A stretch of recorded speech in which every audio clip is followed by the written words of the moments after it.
तो हेलो मेरे बच्चों, स्वागत है आपका आर एस मैथ्स में।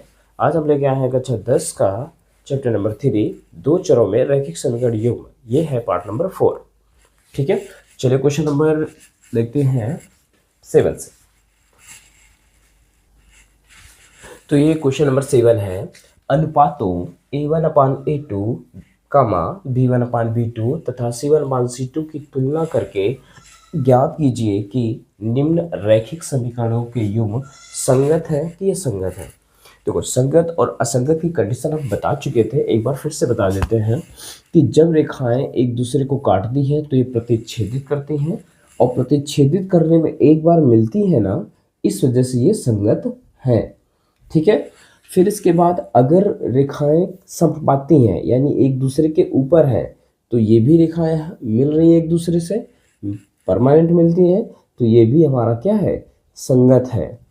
लेकिन जब समांतर रेखाएं होती हैं, ये कभी एक दूसरे से नहीं मिलती हैं, तो ये संगत नहीं होती हैं। ठीक है, असंगत होती हैं। क्या होती हैं? असंगत होती हैं। तो बात समझ में आ गई। तो इसको हम सबसे पहले a1/a2 b1/b2 और c1/c2 निकालेंगे। तो किस तरह निकालते हैं, ध्यान से देखिए। ठीक है, तो लिखेंगे इसको इक्वेशन नंबर 1 मान लो, इसको इक्वेशन नंबर 2 मान लो। ठीक है, तो लिखेंगे समीकरण 1 की तुलना a1x plus b1y plus c1 बराबर 0 से तथा समीकरण 2 की तुलना a2x plus b2y plus c2 बराबर 0 से करने पर। ठीक है, ये तुलना करके हम a1/a2 मतलब a1 b1 c1 a2 b2 c2 के मान निकाल लेंगे। ठीक है, तो देखिए a1 का मान क्या आएगा। देखिए, तुलना कर रहे हैं ना, तो पहले समीकरण में देखिए x का गुणांक यहाँ पे क्या है, a1, यहाँ पे x का गुणांक क्या है, 3। तो अब तुलना कर रहे हैं तो x से x को हटा दो और a1 का मान क्या हो जाएगा, 3। बात समझ में आई ना। इसी तरह से y वाला पद y वाले पद से देखो, y से y हटा दो तो b1 का मान कितना हो जाएगा, 2। तो b1 का मान हो जाएगा 2। इसी तरह से c1 का मान क्या हो जाएगा, देखिए अब c1 हमारा इस तरफ है ना, c1 हमारा इक्वल के पहले है। ठीक है, बराबर उधर 0 लिखा है, लेकिन यहाँ पे 0 बराबर नहीं है, तो इसको हम अगर इधर लाएंगे तो इसका चिन्ह क्या हो जाएगा, बदल जाएगा। 5 है, इस तरफ आएगा तो -5 हो जाएगा। तो c1 हमारा अचर पद है, ये 5 भी हमारा अचर पद है, तो c1 का मान क्या हो जाएगा, -5। बात समझ में आई ना, थोड़ा ध्यान से देखिए। ठीक है, a2 बराबर क्या हो जाएगा। अब देखो, ये समीकरण नंबर 2 की तुलना कर रहे हैं ना, तो a2 x का गुणांक x के गुणांक के बराबर होता है, तो a2 का मान क्या हो जाएगा, 2। a2 का मान क्या हो जाएगा, 2। इसी तरह से y वाला y के गुणांक के बराबर होगा, तो b2 हमारा हो जाएगा -3 के चिन्ह सहित लिखेंगे, प्लस लिखते हैं, यहाँ पे प्लस है तो प्लस यहाँ पे भी करेंगे तो -3 हो जाएगा b का मान। तो b2 का मान क्या हो जाएगा, -3। फिर इसके बाद C2 यहाँ पे ये बराबर के इस तरफ है, इसको भी हम इस तरफ लाएंगे तो इसका चिन्ह क्या हो जाएगा, बदल जाएगा, -7 हो जाएगा। तो यहाँ पे C2 का मान हो जाएगा -7। ठीक है, अब हम a1/a2 निकालेंगे, तो क्या निकलेगा, 3/2। ठीक है, स्टेप टू स्टेप सवाल लगाना है ऐसे ही। और b1/b2 का मान निकालो तो क्या मिलेगा, 2/-3। इसी तरह c1/c2 निकालो तो क्या मिलेगा, -5/-7। माइनस से माइनस हटा देंगे तो 5/7 आएगा। ठीक है, अब यहाँ पे देखिए a1/a2 और b1/b2 क्या ये बराबर है, नहीं। और जब बराबर नहीं होती है तो इसकी कंडीशन, जब एक दूसरे को काट रही होती है ना, तो इसकी कंडीशन होती है A1/A2 is not equal to B1/B2। ठीक है, तो यहाँ पे देखिए A1/A2 B1/B2 के बराबर नहीं है, तो लिखेंगे A1/A2 is not equal to B1/B2। तो इसका मतलब ये क्या है, रेखाएं संगत हैं। ठीक है, क्या है ये, संगत हैं।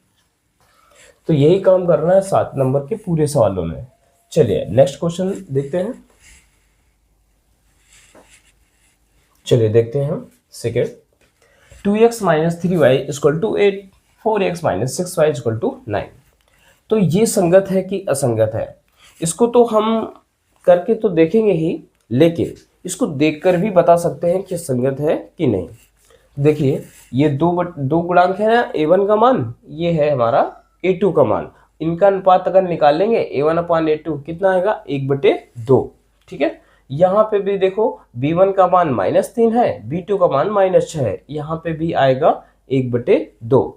जब 1/2 इसका भी आया, 1/2 इसका भी आया, लेकिन ये हमारा C1/C2 बराबर नहीं है। तो ये कंडीशन बन जाती है किसकी, ये समांतर की। इसकी कंडीशन जो होती है A1/A2 बराबर B1/B2 is not equal to C1/C2। ये जब एक दूसरे से कभी मिलती ही नहीं है तो संगत कहाँ होगा, नहीं होगा ना, असंगत है ये।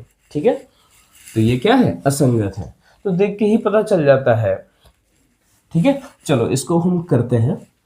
तो वैसे ही करेंगे, क्या, समीकरण 1, इसका नाम दे दो 1, इसका नाम दे दो 2। समीकरण 1 की तुलना A1x plus B1y plus C1 बराबर 0 से समीकरण 2 की तुलना A2x plus B2y plus C2 बराबर 0 से करने पर। ठीक है, तो देखिए A1 x का गुणांक है, यहाँ पे x का गुणांक 2 है, तो A1 का मान क्या हो जाएगा, 2। इसी तरह से B1y है, यहाँ पे -3y है, तो y से y हट जाएगा, तो B1 का मान क्या हो जाएगा, -3।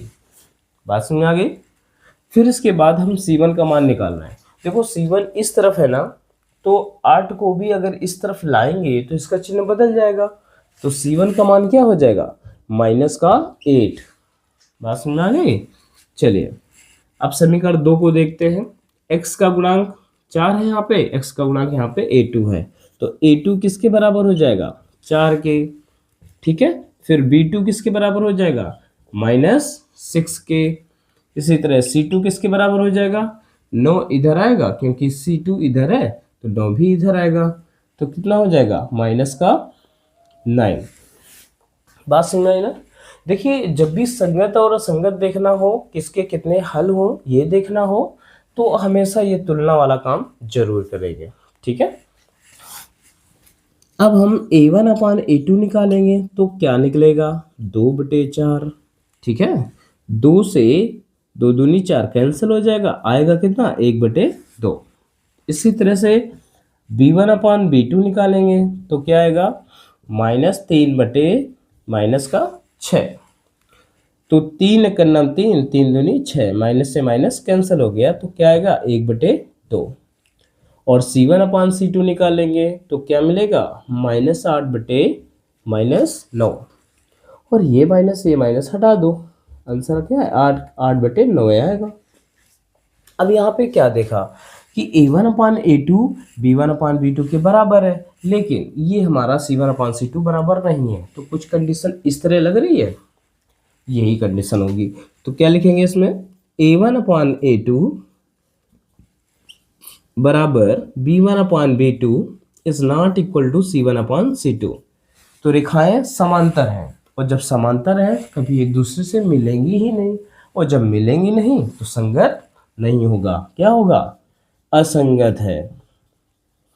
क्या है ये रेखाएं, असंगत है। तो इन सभी सवालों को अपने फेयर में थोड़ा सा अच्छे से लगा लीजिए।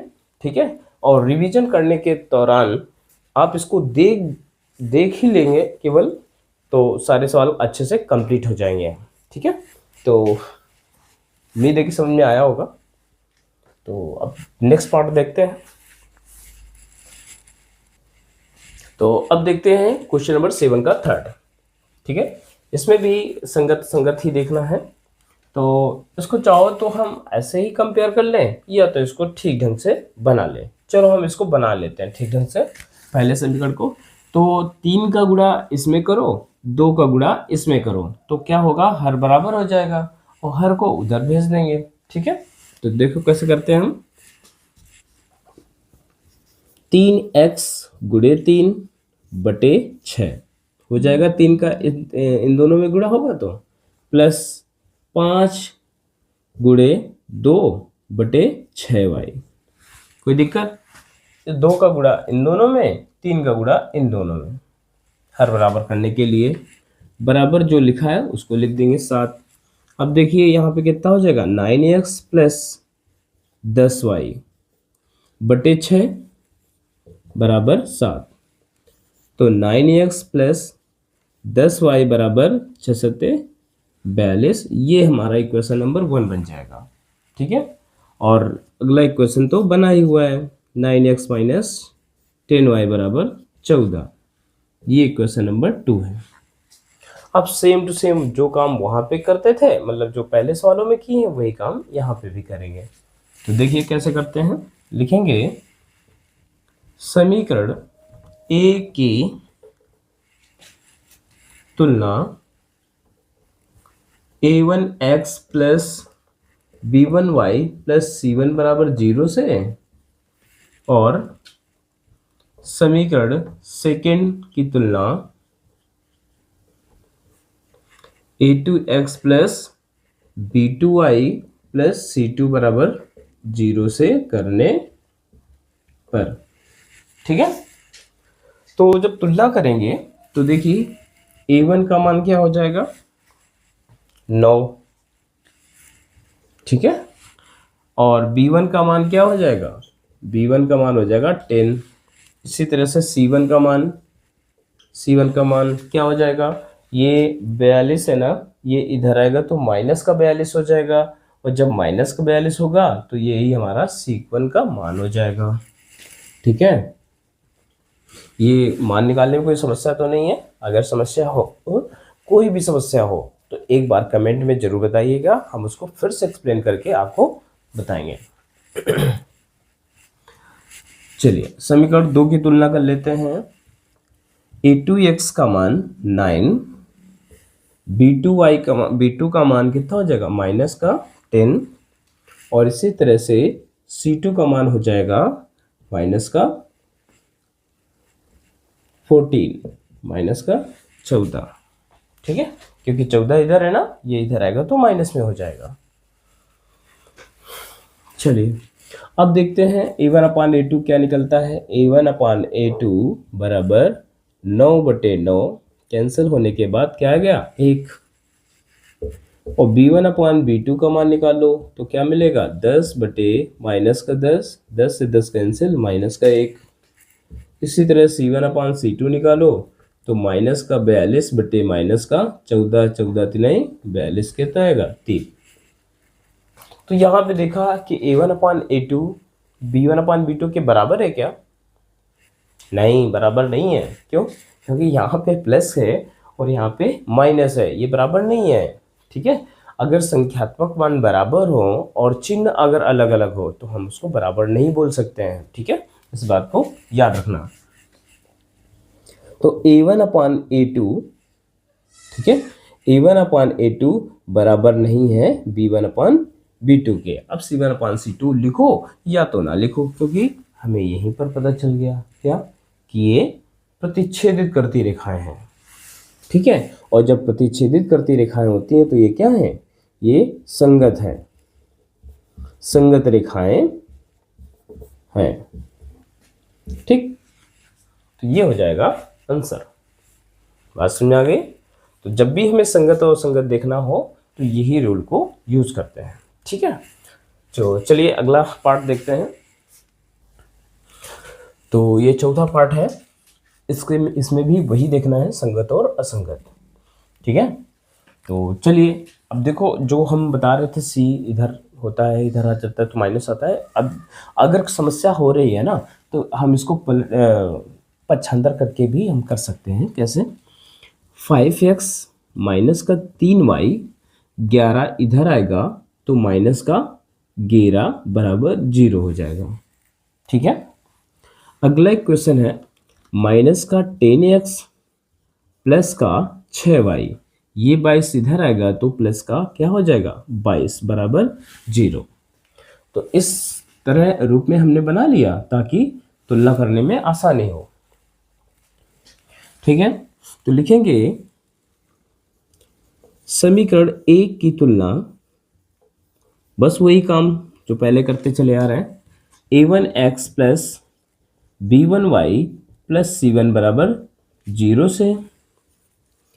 समीकरण दो की तुलना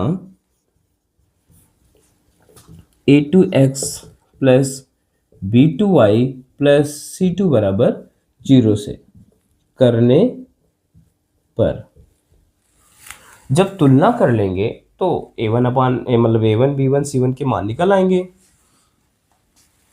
ठीक है, तो पहला समीकरण को देखो, ये है पहला समीकरण, इस समीकरण से तुलना करना है तो x x हट जाएगा तो a1 का मान क्या हो जाएगा 5, a1 का मान 5। इसी तरह y से y हट जाएगा तो b1 का मान क्या हो जाएगा माइनस का 3। ठीक है, फिर इसके बाद c1 अचर पद है, यहाँ पे अचर पद माइनस का 11 है, प्लस का नहीं माइनस का। क्यों? क्योंकि प्लस यहाँ पे होता है तो प्लस यहाँ पे भी होगा, तो इसका 11 का चिन्ह माइनस का तो ही है, माइनस का ही तो है, तो माइनस का 11 c1 का मान हो जाएगा। इसी तरह से a2 का मान माइनस का 10। ठीक है, b2 का मान 6, क्या लिखेंगे 6, c2 का मान 22, c2 का मान 22। ठीक है, अब यहाँ पे देखो a1 अपान a2, चलो यहाँ पे हम कर देते हैं, a1 अपान a2 बराबर निकालेंगे तो 5 बटे माइनस का 10 आता है, तो 5 का 5, 5 दूनी 10, माइनस का 1 बटे 2। ठीक है, इसी तरह से b1 अपान b2 का मान निकालेंगे तो क्या आएगा माइनस का 3 बटे 6। ठीक है, तो यहाँ पे 3 एक कम 3, 3 दूनी 6, माइनस का 1 बटे 2 आया। देखो a1 अपान a2 b1 अपान b2 के बराबर है। अब हम c1 अपान c2 ले लेते हैं, c1 अपान c2 निकाल दो, माइनस का 11 बटे 22, 11 कम 11, 11 दूनी 22, माइनस का 1 बटे 2। देखो माइनस नीचे हो या ऊपर हो, कहीं पे भी हो, माइनस ऊपर भी लगा सकते हो नीचे भी लगा सकते हो, कोई दिक्कत वाली बात नहीं है, उसमें कोई अंतर नहीं होता है। ठीक है, तो यहाँ पे देखा तीनों चीज़ें बराबर आ रही हैं, और तीनों चीज़ें बराबर किस में होती हैं समपाती में। क्यों? ऐसी समपाती रेखाएं होती हैं जो एक दूसरे के ऊपर होती हैं। ठीक है, तो यहाँ पे लिखेंगे a1 अपान a2 बराबर b1 अपान b2, ठीक है, बराबर c1 अपान c2। तीनों का रेशियो बराबर है, तो ये कंडीशन में पता है संपाती की होती हैं, और संपाती एक बार नहीं हजारों या अनेकों बार मिलती हैं, इस वजह से अनेक हल होते हैं, और ये संगत होती हैं। अगर कोई दो रेखाएं कभी ना कभी मिली हों तो समझ लेना संगत है, और ये तो परमानेंट मिली है, तो क्या है ये रेखाएं संगत होंगी। ठीक है, तो ये था क्वेश्चन नंबर 7। देखिए क्वेश्चन सारे हम कवर करवाएंगे, अभी तक थोड़ा कारणवश हम वीडियो नहीं बना पाए, लेकिन अब ये सारे वीडियो सारे चैप्टर वाइज अच्छे से क्लियर होंगे, और सारे वीडियो पर डे आते रहेंगे। और फिलहाल चैनल को सब्सक्राइब कर लेना ताकि कोई वीडियो मिस ना हो, और सारे वीडियो अच्छे से देख के हाईएस्ट मार्केटिंग ला सकें। तो चलिए क्वेश्चन नंबर 8 देखते हैं। एक आयताकार भाग जिसकी लंबाई चौड़ाई से 4 मीटर अधिक है का अर्ध परिमाप 36 मीटर है, तो बाकी विमाएं ज्ञात कीजिए। एक बार फिर से बताना चाहेंगे कि ये जो मनोहर रे की बुक है, इसमें आपको कोई भी चैप्टर कठिन नहीं लगने देंगे, ठीक है, और हर सवाल को इस तरह समझाने का प्रयास करेंगे ताकि दोबारा दिमाग से आपके उतरे ही ना। तो चलिए इस सवाल को देखते हैं बहुत ही आसान तरीके से, ठीक है। एक आयताकार बाग है जिसकी लंबाई चौड़ाई से 4 मीटर अधिक है। तो इसमें तो कोई दिक्कत नहीं, x और y किसी को भी मान सकते हो, लेकिन हम एक चीज बता दें कि जिसमें से लगा हो, जिसमें से लगा हो या का लगा हो, ठीक है, या जिसमें जिसका गुना जिसका कमी या जिससे अधिक, इस तरह से बात कही जाए तो हम उसी को x मानेंगे ताकि आगे वाला चैप्टर जो है ना बहुत आसान बन जाए, ठीक है। तो मान लेते हैं, या तो मान लो छोटी चीज को हम x मानते हैं, बस माना चौड़ाई क्या है, चौड़ाई मान लेते हैं x, लंबाई क्या हो जाएगी, लंबाई हमारी y हो जाएगी, ठीक है। सभी सवालों को हम एक ही तरीके से बताने वाले हैं, बहुत ही आसान तरीके से, आप बस समझते जाइए, ठीक है। तो लंबाई चौड़ाई से 4 मीटर अधिक है ना, तो एक तरफ लिखो लंबाई, एक तरफ लिखो चौड़ाई, सॉरी लंबाई को हम पहले लिखा करें तो ज़्यादा बेटर होगा, ठीक है।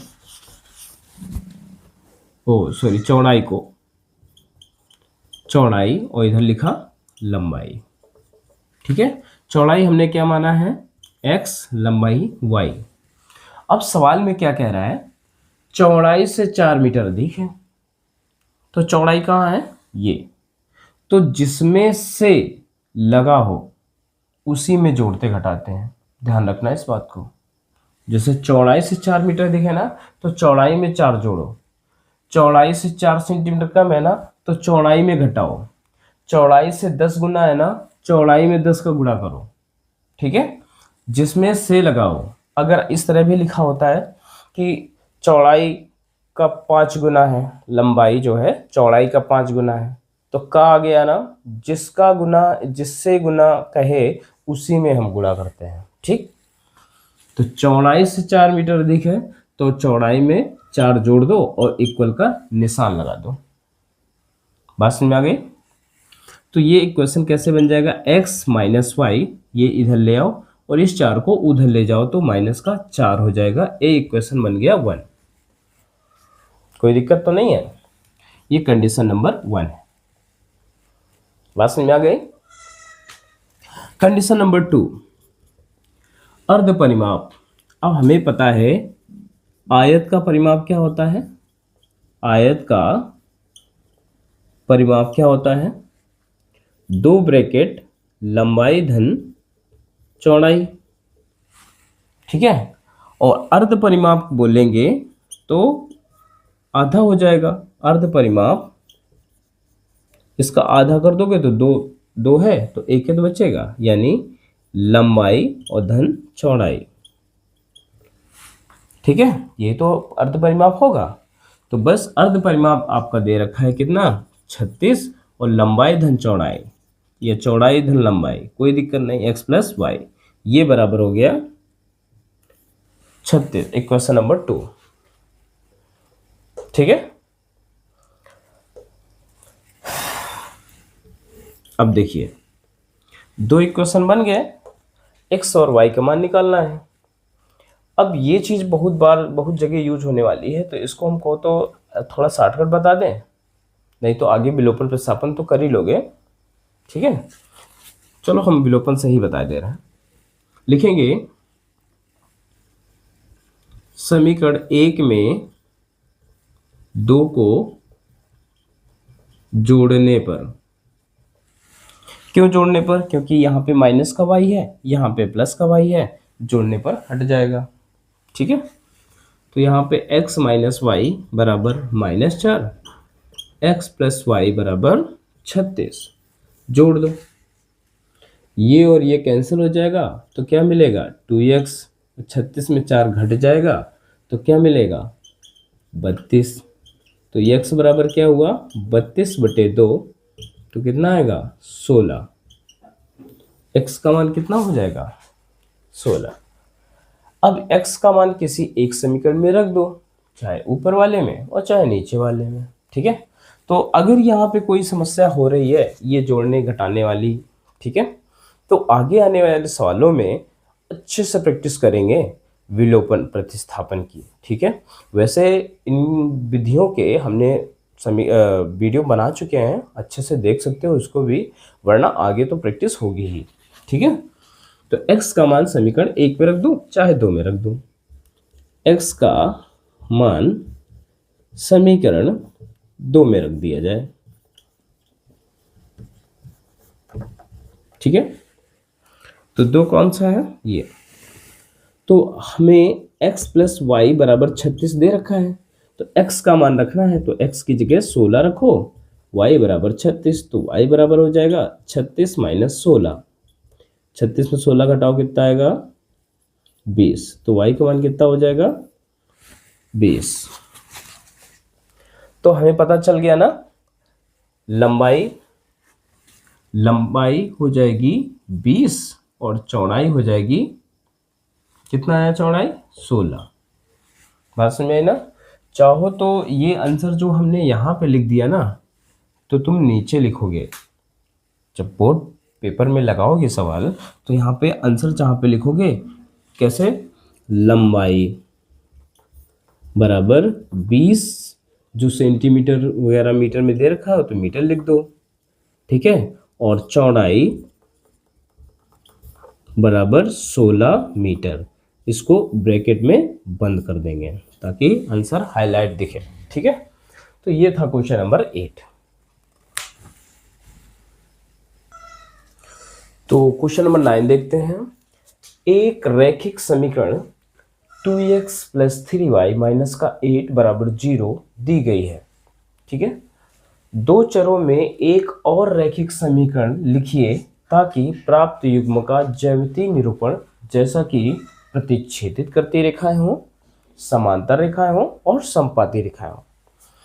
अब जैसा कि हमने पहले बताया था कि कोई भी समीकरण अगर दे रखा हो तो उसको हम देख के ही बता सकते हैं, अगर दो समीकरण दे रखे हैं तो उसको देख के ही बता सकते हैं कि ये प्रतिच्छेदित रेखाएं हैं कि समपाती हैं कि समांतर हैं। अब यहाँ पे एक इक्वेशन दे रखी है, अब दूसरा समीकरण हमें अपने हिसाब से बनाना है ताकि वे प्रतिच्छेद करती हो, समपाती हो और समांतर हो। तो देखिए कैसे बनाएंगे। नंबर एक प्रतिच्छेदित करती रेखाएं हों, तो हम कैसे बनाएंगे। पहला समीकरण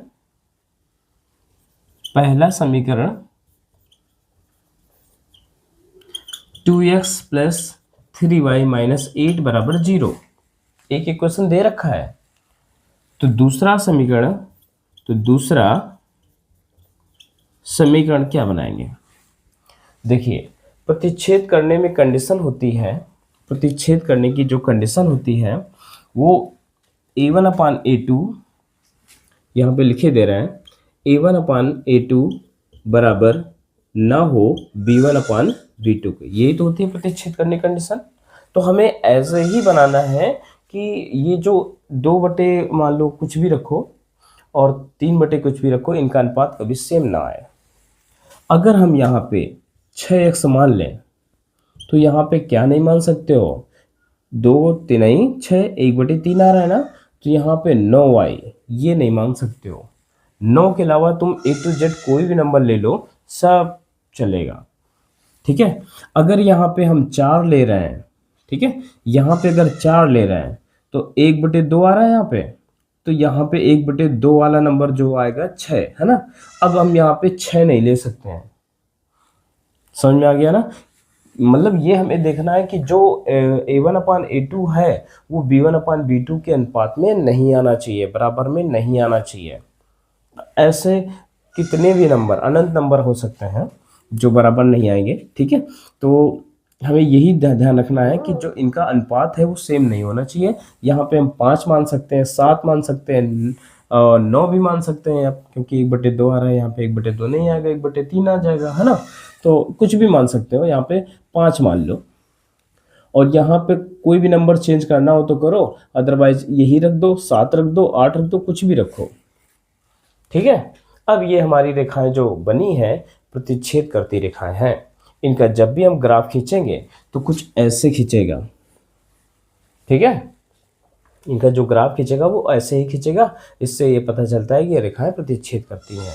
अब चाहो तो जो हमने क्वेश्चन नंबर 7 में बताया था कि तुलना कर लो, दोनों का तुलना करके A1/A2 B1/B2 C1/C2 निकाल के दिखा दो कि ये हमारी रेखाएं जो हैं प्रतिच्छेद करती रेखाएं हैं, ठीक है। चलो हम एक सवाल में करे दे रहे हैं, बाकी सवालों में वैसे ही कर लेना, ठीक। तो लिखेंगे समीकरण 1 की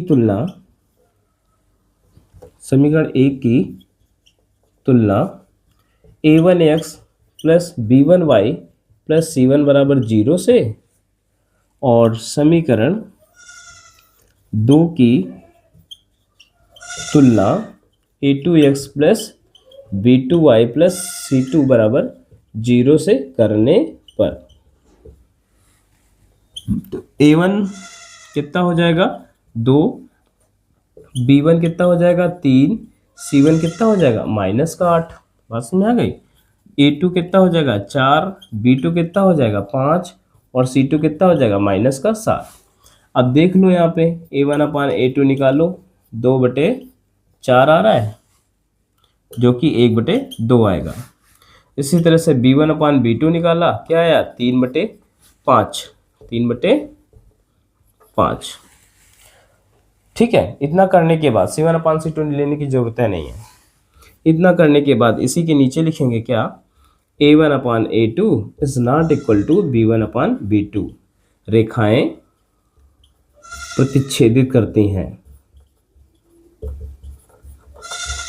ठीक है, रेखाएं प्रतिच्छेदित करती हैं। इस तरह हम उसको प्रूव करके भी दिखा देंगे, ठीक है। तो ऐसे ही दोनों में भी कर सकते हैं, ठीक है। एक में हमने करके दिखा दिया, अब हम सीधा एक क्वेश्चन लिख देंगे, बस हो जाएगा। इसको चाहो तो नोट कर सकते हो, ठीक है। प्रतिच्छेद वाली कंडीशन पूरी कंप्लीट हो गई। अब हम समांतर का देखते हैं।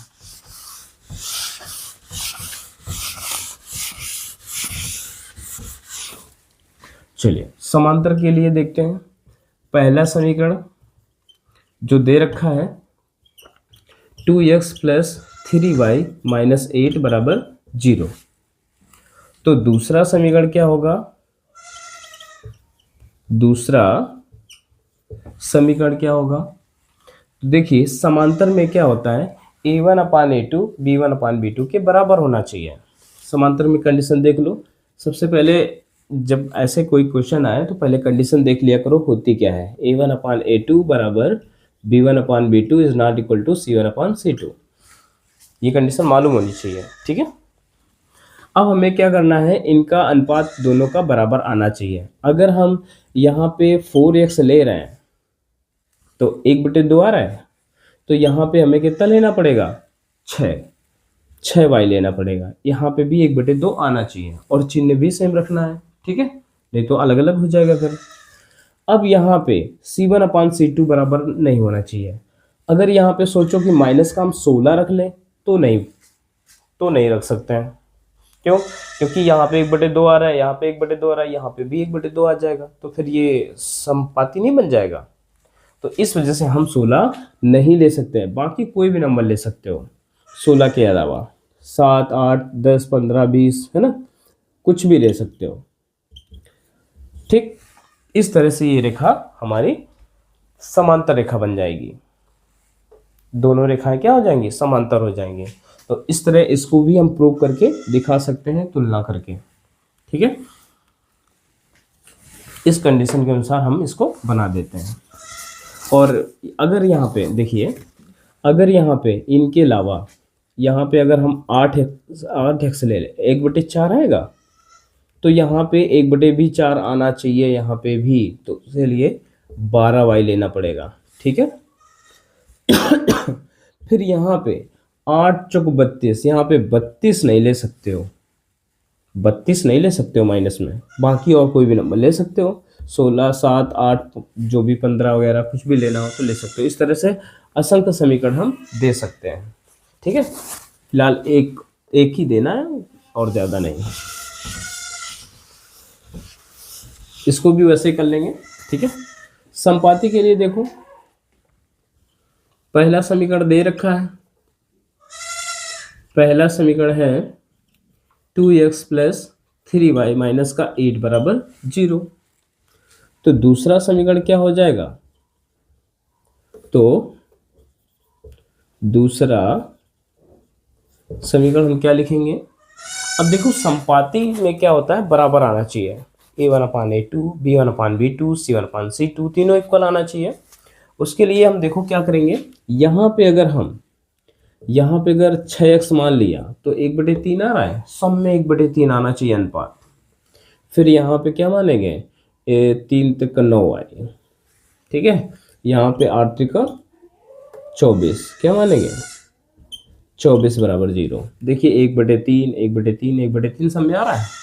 अब ये रेखाएं संपाती बन जाएंगी। अब इसको दिखाने के लिए दोनों समीकरणों की तुलना कर लो, तुलना करने के बाद a1/a2 b1/b2 c1/c2 निकालो, तीनों का अनुपात बराबर आएगा तो बोलेंगे संपाती है। बात समझ में आ गई। तो आज के वीडियो में बस इतना ही। अब मिलेंगे नेक्स्ट पार्ट के साथ, जो भी क्वेश्चन बाकी है वो अगले पार्ट में कवर करेंगे, ठीक है। अगर वीडियो पसंद आया हो तो लाइक सब्सक्राइब करना ना भूलें। और फिलहाल अगर सब्सक्राइब कर लेते हैं तो इसके आने वाले आगे वीडियो हैं, जो चैप्टर हम कंप्लीट करेंगे वो सारे नोटिफिकेशन आपके पहुंच जाएंगे, ठीक है। आपका कोई वीडियो मिस नहीं होगा। इस वजह से हमारे वीडियो में बने रहिए और अच्छे से अपनी तैयारी कीजिए, और ये मान के चलिए कि कोई भी क्वेश्चन आपको परेशान नहीं करेगा। Thank you.